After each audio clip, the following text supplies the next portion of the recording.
Hi, and welcome to our show, Forever Paranormal, with your host, Dr. Bill and Ed, where we will discuss such things as cryptids, UFOs, hauntings, angels, unsolved mysteries, government conspiracies and cover-ups, witchcraft, the metaphysical, and more, as well as stories sent in by you, our listeners. If we can connect a paranormal element to it, we'll talk about it. And you may be surprised by what all is connected to the paranormal. Please don't forget to follow, rate, and share the show, since it would not be possible without you, our listeners. And as a public service, we would like to let everyone know that you are truly never alone, even if you think you are. The Suicide and Crisis Lifeline is 988. Just reach out.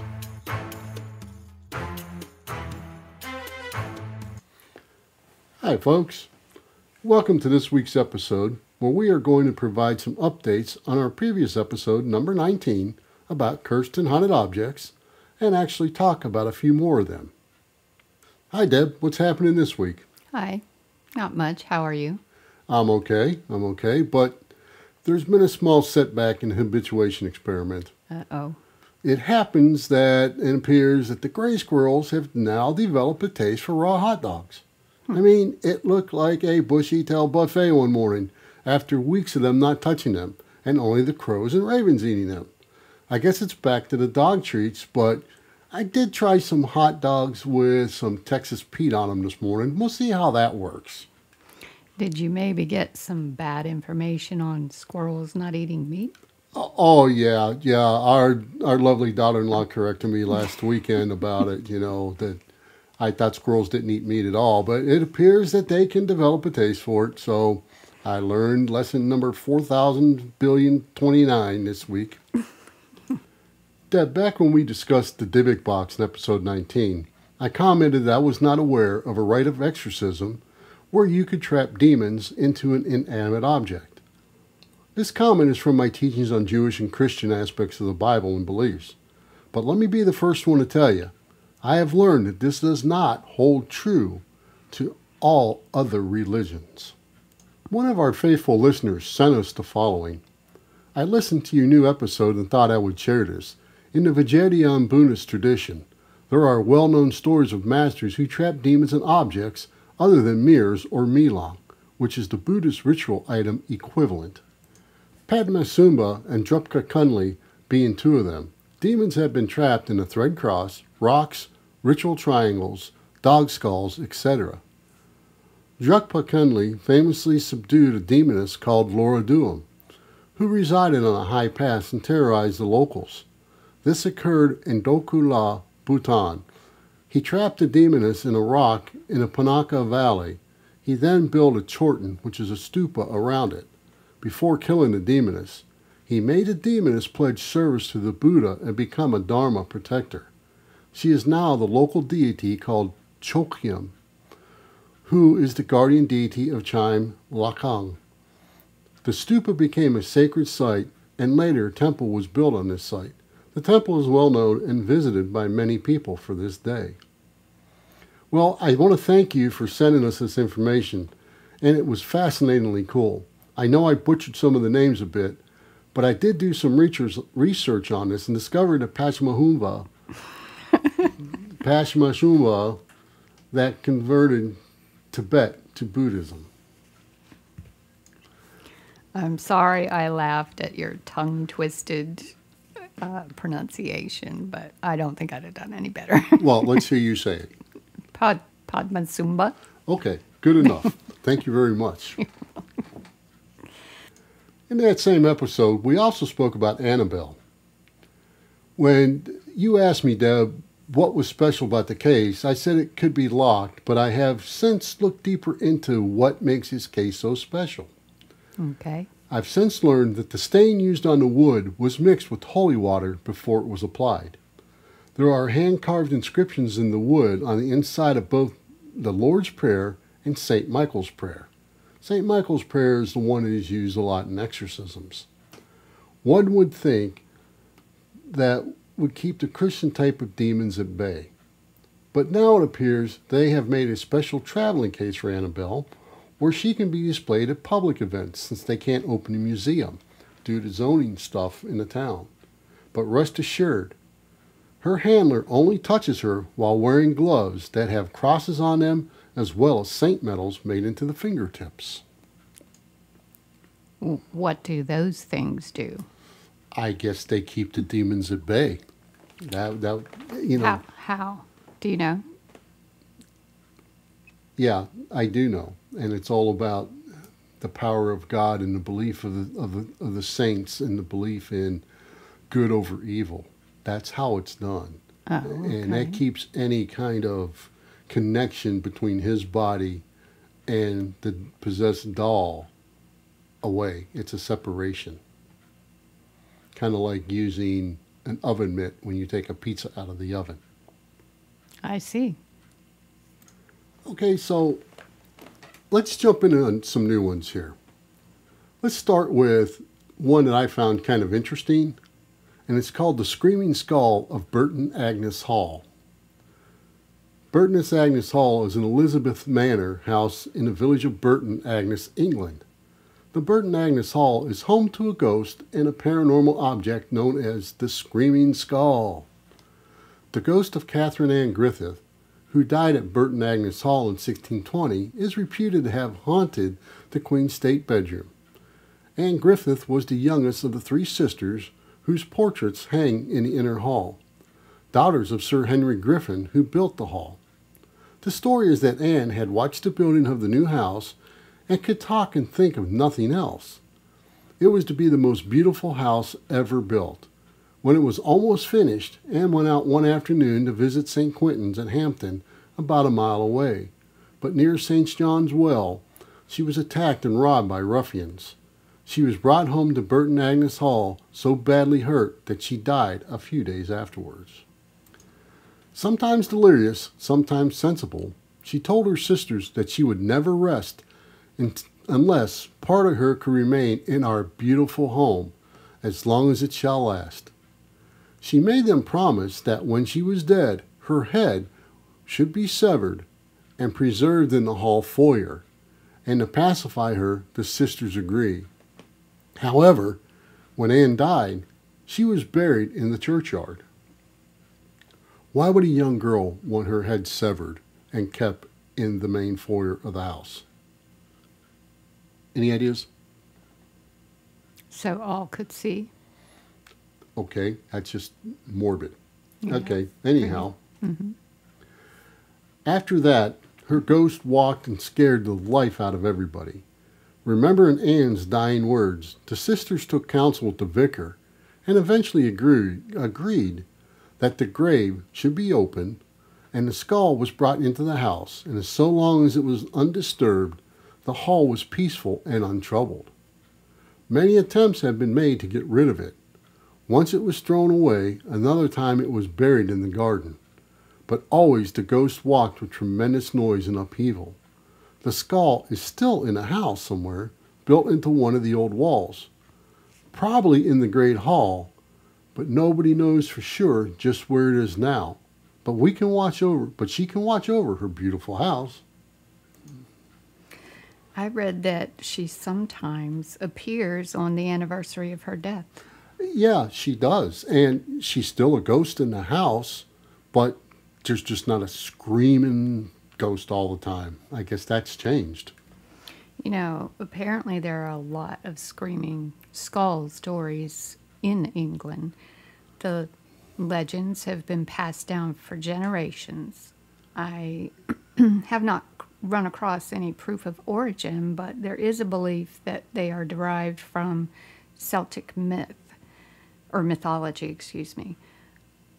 Others just believe it's a simple, silly superstition. What do you think?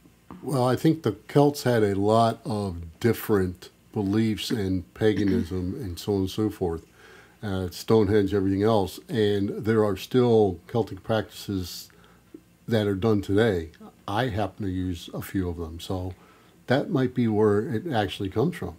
There are questions about that because it's only in certain areas of England. If it were, and they're saying in these stories I've read, that if it were true Celtic mythology, it would be in Scotland and Ireland and all parts of the country, not just the specific here and there. Well, that's one researcher's opinion, I would say. You think?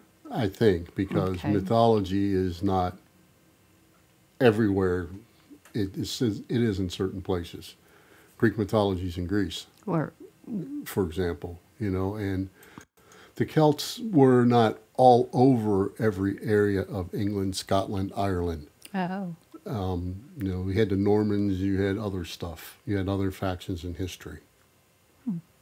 I guess I didn't research that one. Well, I'm not great Too on far, Celtic anyway. history either, but Yeah. I know that much. All right, so let's move on from the Screaming Skull to the famous, or infamous if you want, the Curse of the Hope Diamond. Well, according to the Smithsonian, the Hope Diamond was purchased by Evelyn and Ned McLean in 1910 from Pierre Cartier of the famous Cartier Brothers jewelers, who stated the diamond was cursed as it was stolen from a Sita idol in India. The original thief was torn to pieces by dogs, and everyone else has been involved with the diamond met horrible deaths and bad luck. It just so happens that Pierre Cartier said he made this story up because he knew that the McLeans, and especially Evelyn, would be into something like this. But you got to hear the whole story of the Hope Diamond and let our listeners decide on their own. Is this thing really cursed or not? It's got some ominous sides to it. As predicted, Evelyn was entranced by Cartier's story, and she decided later to buy the diamond. The McLeans were among the richest families in the United States, owning banks, real estate, the Washington Post, and McLean, Virginia was even named after the family. They owned some of Washington's most luxurious and valuable real estate, in addition to homes in Newport, Rhode Island, Bar Harbor, Maine, and Palm Beach, Florida. They exemplified the later years of the Gilded Age, using, flaunting, and even some would say wasting their gigantic fortune on over-the-top, conspicuous consumption.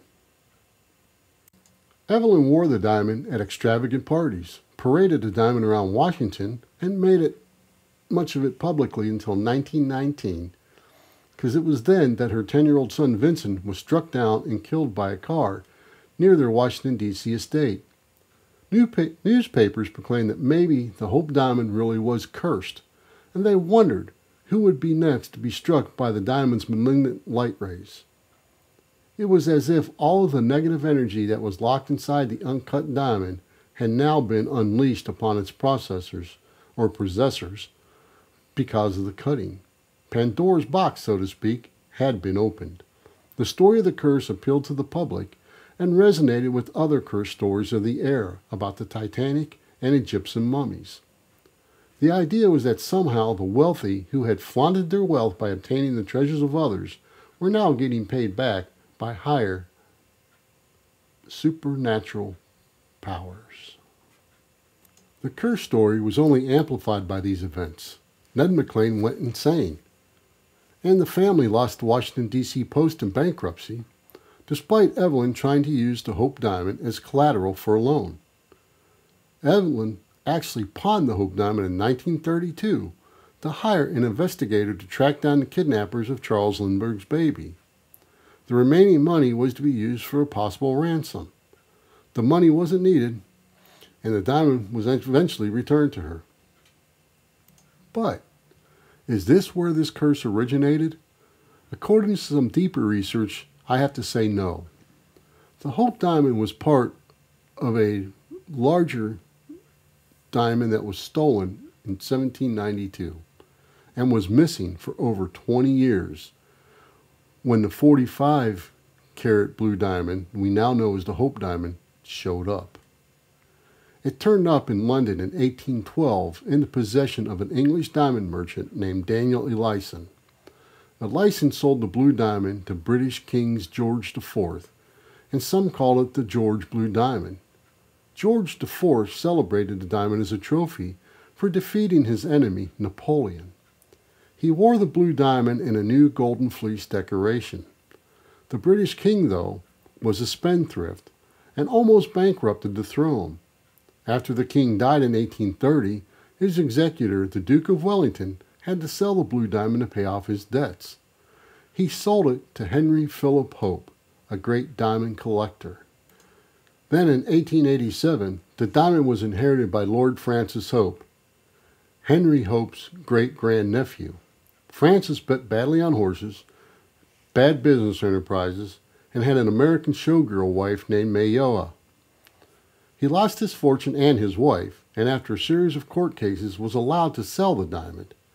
It was purchased by a New York jeweler named Joseph Frankels and Sons Company in 1901. Frankels hoped to make a quick sell and a big profit, as they put up much of their business capital to buy the Hope diamond. Instead, the overvalued diamond sat in their vault. In 1907 bankers' panic, essentially which was a recession, it took its toll on the company, and Frankels was diamond rich but cash poor and went bankrupt. The first stories about the Hope diamond being unlucky came in the financial pages of the New York Times in 1908. The Chronicle noted that the gem was responsible for Frankels' failure. Then other newspapers in Washington and London picked up the story and made it increasingly elaborate, speaking of the baleful influences and the power of the mysterious rays that emanated below the glittering surface of the diamond that unleashed evil upon those who possessed it. These stories blame the executions of Louis XVI and Marie Antoinette, Hope's bankruptcy and divorce, and Frankels' collapse on the malevolent influence of the blue diamond. Well, we have been to the Smithsonian and have seen this gem, and it is quite beautiful. The curse has apparently stopped since arriving there, from what I've read. Their gem collection seems to have grown through many donations from philanthropic types. And I can't find any more stories about unlucky events happening to people who have handled it since it's arrived there. At least none that have been attributed to the curse. You know, you're absolutely right. And it is amazing that there has been nothing bad. And it's maybe because it's like not it reversed. Yeah, because it's not owned by a person, maybe. Maybe. It's owned by the institution. And maybe the curse was whoever personally possessed it was cursed. Right. And, of course, they have to, as curators, have to handle it with probably some sort of special gloves so that they don't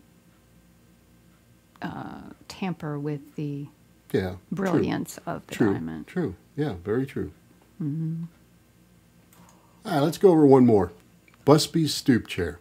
Thomas Busby was executed in 1702 after murdering his father-in-law and another man in North Yorkshire, England. It happened that they were all counterfeiters and they were turning against each other. And I think that's why the murders happened, according to what I've read. But according to legend, Busby said before his execution, "May death come to anyone who dares sit in my chair." Apparently he had his last meal or last drink, depending on which side of the legend you read, in that chair before he was hung. Then after Busby's death, multiple reports arose of people dying or meeting some other tragedy after sitting in the cursed chair. One man was found hanging outside the Busby stoop inn after sitting in the chair, and soldiers who sat in the chair during World War II and World War I said that they have not made it back alive. So then in 1978, the landlord of the inn, out of concern for his patrons, and maybe ordered to attract more of them, donated the chair to a local museum with the condition that no one should ever be allowed to sit in it. Despite regular offers from ghoulish buyers who want to purchase the chair and sensation seekers who want to sit in it, the museum has refused to sell the chair, and the chair is on permanent display, suspended on the wall so no one can hang on or sit in it. I'm perplexed why this guy chose a simple chair to hang the curse on. Perhaps it was all that he had to claim. I mean, I read the dispute with the father-in-law began with him sitting in Busby's bar stool, but wasn't even really his chair. It was a favorite bar stool at the local tavern. Yeah, but it's a chair, not a bar stool that you would think about. And that's how they had them at that time at those places. Right. And it was his favorite. I guess that the alcohol tasted better if he was in that chair. And, you know, we've seen years of TV shows with "That's my spot," and some people are very dedicated to their spot. So I don't know. It is kind of weird, but I guess he really liked that chair. I guess. And folks, we're getting close to the end of the episode, and we haven't even talked about objects that are intentionally cursed or blessed, like an amulet or a talisman, or even good luck charms. I guess that'll be a future episode for us. So, Deb, what do you think about these and any other cursed and haunted objects? Do you have one overall that is scarier than any others?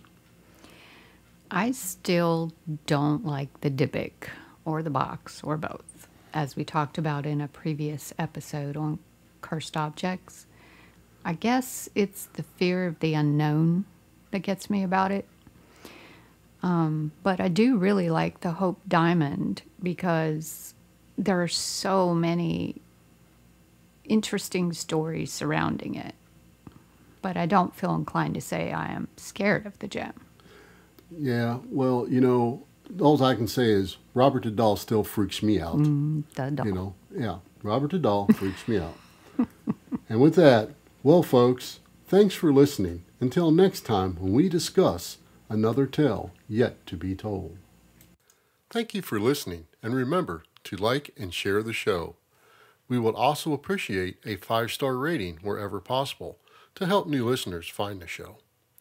We welcome all questions or comments you may have about this or any other episode, and our contact information can be found in the show notes of this episode. You can also follow us at foreverparanormal.com. And if you'd like to support us, you can buy me a coffee at buymeacoffee.com/foreverparanormal. The links to these are also in the show notes of this episode.